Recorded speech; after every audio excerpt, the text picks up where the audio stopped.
Hey, my viewers. Hello and welcome. Yes, you guessed it right. I am outdoors. The video may not be that clear and you must hear some sounds around, but it's worth watching from Orkney Island, one of the 20 inhabited Scottish islands of a total of 70 situated in the North Sea. There could not have been a better place than this for today's video, a date with myself. I'm standing right in front of the overflow waters, which look like a sea to me, with the infinite horizon meeting the sea. You may hear the background music played by the enchanting waves and morning birds squeaking every now and then.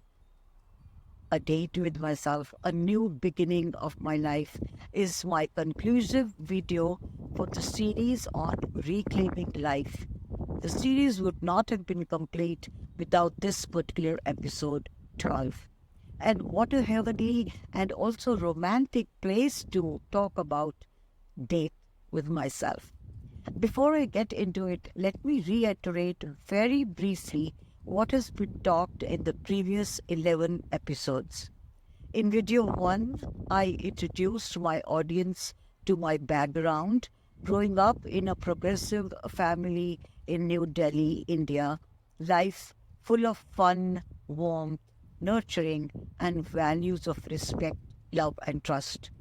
Thus emerged a confident young woman, but naive, oblivious of the harsh realities of life. In video 2, In the Shadows of Control, I focused on the struggles I faced in an arranged marriage that turned out to be toxic and tormenting, enduring physical, mental, and emotional abuse, trapped under the power and control of my perpetrator. Turned out to be an alcoholic, angry, and an abusive narcissist. Becoming the Tigress, my third video, I highlighted the symbolic moment when I transformed into a lioness, fiercely determined to break free and create a better future for my three children, a daughter and a set of twin boys. This was a pivotal moment in my journey towards shedding my victim mentality and walking towards the path of empowering myself. This is when I created a roadmap for our escape, a safe landing on the other side of the trap, and mapped all the milestones I shall have to cover to reach the end goal. In Belief in Self, I explored the importance of self belief as the foundation of my transformation. I talked about self love, self compassion, self discipline, and self worth. Building on this was my next video, Self Esteem and Inner Growth, wherein I delved deeper into self esteem and emphasized the importance of certain skills in overcoming past trauma and moving forward. Video 8 and 9 were around overcoming fear and anxiety and building resilience. In video 10, I expressed my belief in the universe, how trusting the natural flow and timing of events played a role in my journey, highlighted moments of synchronicity and meaningful coincidences that reinforced my belief that the universe was guiding me towards a better path. In my previous video, I released last week, I talked about my third pillar, belief in spirituality, comprehending my continuous journey on the path as a seeker. I explored how spirituality and belief in the universe intertwined to guide me through the darkest times, providing me with the strength and clarity needed to reclaim my life and build a future filled with purpose, joy, and fulfillment. I have shared these tools conceptually and pragmatically through my personal story, bringing my viewers to get a deep peep into my life to understand nothing is impossible, that everything is possible if we are 100% committed. that challenges equal opportunities, that failure equals progress, and fear equals excitement. Today's video, A Date with Myself, the beginning of new life, is the culmination of my journey. Let me talk about a date with myself first. When I moved to California for a new job in an entirely new milieu and new job environment, I would come home in the evening stressed and distressed to an empty house day after day. I knew it was not healthy, physically or mentally or even emotionally. I needed to unwind from my job stress as well as beat the loneliness, beat these. Children were away in business schools, one in New York, the other in Chicago, and Auntie would visit me maybe once a year, and I did not want to bother them in my nitty-gritty and disturb their studies. I understood I was not going to give into stress and loneliness. I could not waste any more years of my precious life. Rather, I had to make up for the times lost to living with my impetuosity. All I needed was to uplift my moods, generate some energy, in a nutshell, boost myself and keep my spirits high. It's then I decided I'm going to devote my evenings exclusively to self-love and self-care, be joyful, and find happiness within me. I set Friday evenings for this and named it A Date with Myself. It turned into a ritual. 9 years of my stay in California, and that pattern continues till date in Chicago. Let me read from my memoir, Leaving. On Fridays, as evening turns into night, I sit in my patio and light some candles that fill the air with their subtle lavender scent. In the background, I hear water drops trickling and falling into the little pond from the statue of Buddha set up in one corner of the patio. The sound is very musical and soulful. Thus, behind a date with besides a date with myself, a date filled with the idea of self-preservation, self-love, and self-compassion, being gentle on my body, mind, and soul, that has unconditionally supported me through thick and thin, nourished me, and kept me strong. It did not weaken me or let me crumble. The Friday evening starts with a glass of wine, pepper jack cheese, and sesame crackers, all set in a tray on my patios with a table. The modus operandi for this ritual has remained unbeaten through many years and moved with me from California to Chicago. I put on the music one by one, listening to different genres and lyrics of this. It's Muslim Bollywood songs from old music 60s and 70s songs that are with meaningful lyrics and perspective. I also listen to Andre Bocelli, Celine Dion, and today's generation's Ed Sheeran. It's followed by country music, Tim McGraw, and Faith Hill being my favorites. Towards midnight, it's time for Sufi songs and Urdu ghazals, which devour me with their lyrics. Their verses express their love for their beloved. The Urdu poets who write them give a dual meaning for the word beloved, a lover as a human face or God. They write lyrics on yearning for love, the pain of betrayal, the agony of separation, or the longingness to become one with the beloved. The top ghazal and Sufi classical maestros singing these lyrics take me to another world. Eyes closed, I'm enthralled, deep in stillness, focused, my soul completely wrapped in the music, getting closer to myself.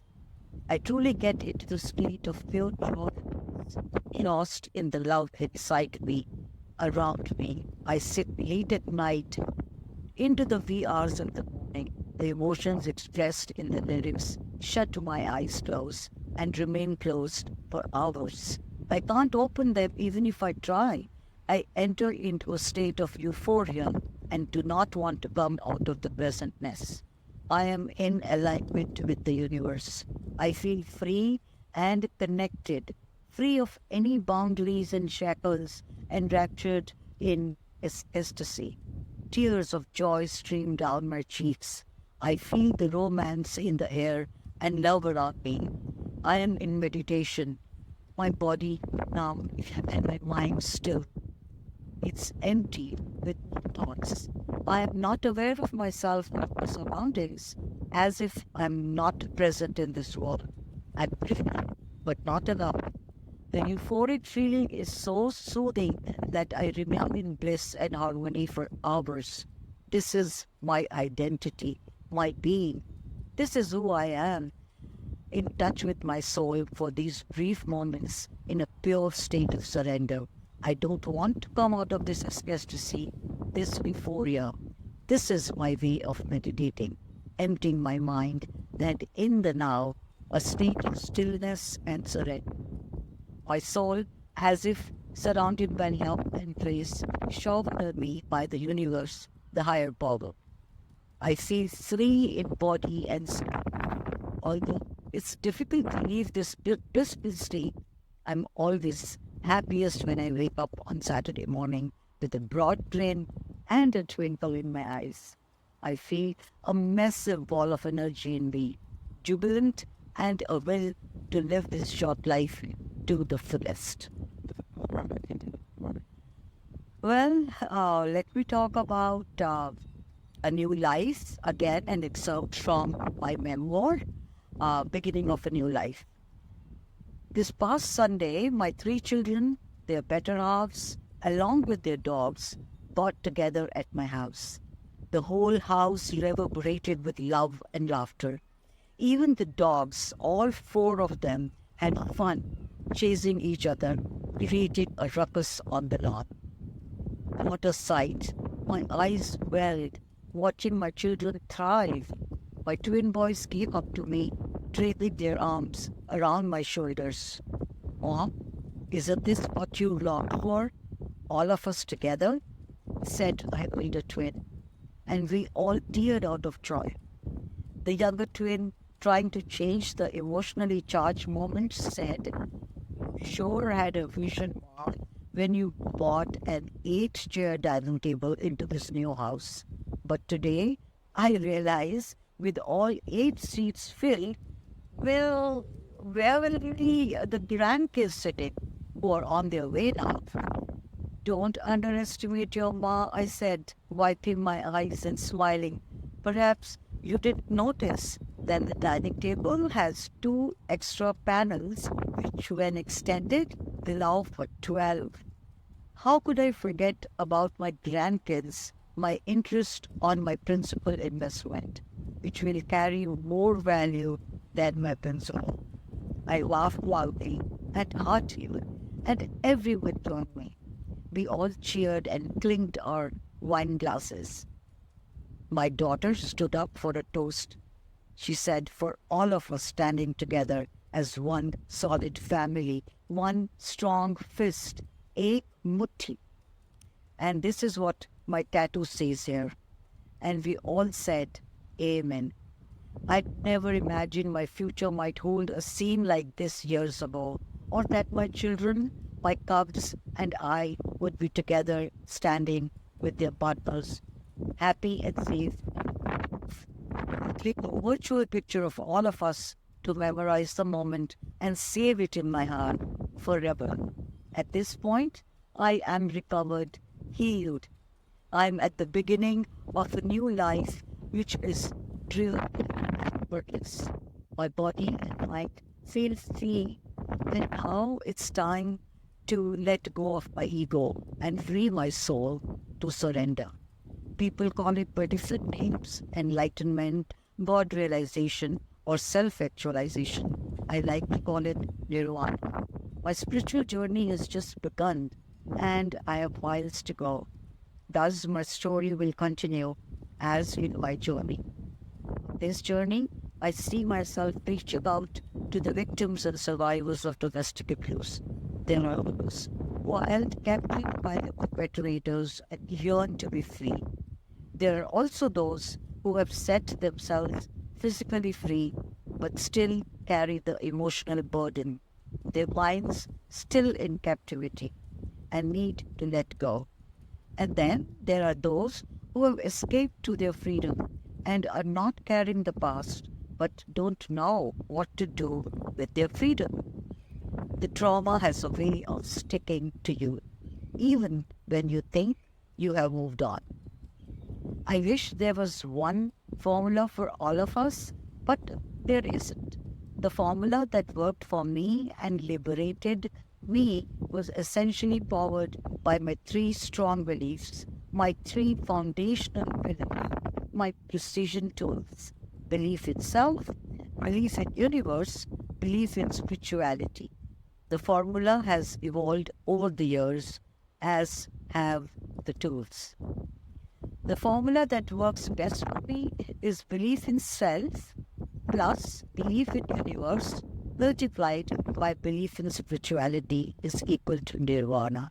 The three beliefs, the fundamental tools which I keep in my toolkit. I take one or two at a time depending on what works best in that time and space. These precision tools have given me focus, strength, and resilience. They are the reasons I achieved my freedom and found my higher purpose. You can too. To grow as a spiritual being is the part of my life that equips me with acceptance, compassion, and gratitude. It makes me complete. Writing this book is the beginning of a purpose-driven journey, and I'm far from destination. My journey will end when I reach the finish line and cross over to the other side. Until then, I will keep marching ahead. I would like to close this 12 episode video series of Reclaiming Life and leave you to free your body, mind, and soul through the three beliefs mentioned in the 12 videos, along with action steps to development. Remember, you can do it if you are committed. You only can do it. No one can do it for you. So what are you waiting for? Start your journey today. If you haven't so far, and if you already followed the path, then don't stop. Don't lose patience. Gain momentum and keep going. This journey has no end, and that's the beauty. See you soon with video themed around the barriers faced by people in adversity, especially the ones experience toxic relationships, and what mechanism is to be used to overcome them. The first in series 2 will be posted on September 18th. So stay tuned. Remember, you have infinite source of strength and power within you, which needs to be fully explored. You just need to get aligned to it by committing and empowering yourself. And the day starts today. Bye for now. See you soon.